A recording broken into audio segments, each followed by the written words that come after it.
গোপালগঞ্জ সদর উপজেলার উলপুর গ্রামের লীলা বেগম ৩ বছর ধরে পালের শাহিওয়াল জাতের একটি গরুকে পরম যত্নে লালন পালন করছেন তিনি। কাঁচা ঘাস, গম, ভুট্টা ভাঙা, খৈল ও ভুসি সহ দেশীয় খাবার খাইয়ে বড় করা হয়েছে। গরুটির আকৃতি দেখে ওর নাম দেওয়া হয়েছে ইরফান। প্রায় ৯০০ কেজি ওজনের এই গরুটির দাম ধরা হয়েছে ৮ লাখ টাকা। ওকে আমি দেশি খড় খাওয়াইছি, আর হচ্ছে ঘাস আর ভুট্টার কুড়া ভুসি এগুলো আমি খাওয়াইছি, আর কিছু খাইনি।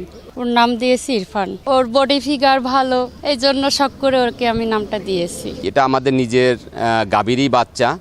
ওর বয়স হলো ৩ বছর চলে এবং সম্পূর্ণ দেশি খাবার খাওয়াই গরুটাকে লালন পালন করছে এবং এর ভিতরে বাহিরের কোনো খাবার এই গরুকে কখনোই খাওয়ানো হয়নি।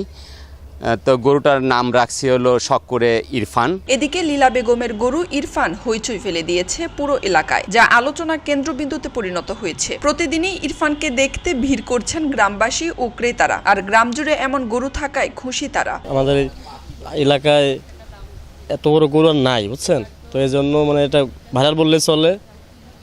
অনেক দূর থেকে গরুটা দেখতে আসে। অন্তত ২-৪ ইউনিয়নের ভিতরে এত বড় গরু নাই।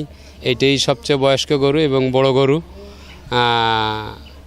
আমিও দেখি মাঝে মধ্যে, আমিও একজন ব্যবসায়ী, গরুর ব্যবসায়ী।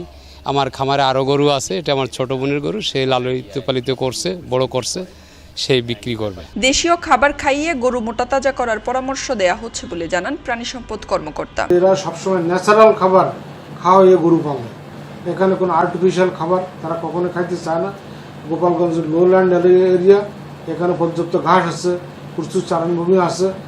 বিভিন্ন লোকে বিভিন্ন জায়গায় যারা খামার করছে তারা উন্নত ঘাস লাগানো হয়েছে, ফলে এই সমস্ত ঘাস খাওয়াইয়ে তারা এই গরুগুলো রেডি করছে, যার জন্যে এই মাংসের চাহিদাও খুব ভালো এবং গরুর মান ভালো। এবারের কুরবানিতে গরু বিক্রি করে লাভবান হওয়ার আশা এই খামারির। তবে এবারের কুরবানির হাট কতটা কাঁপাতে পারবে ইরফান, তার সময়ই বলে দিবে। খবরের কাগজ, নিখাত, নির্ভীক, নিরপেক্ষ।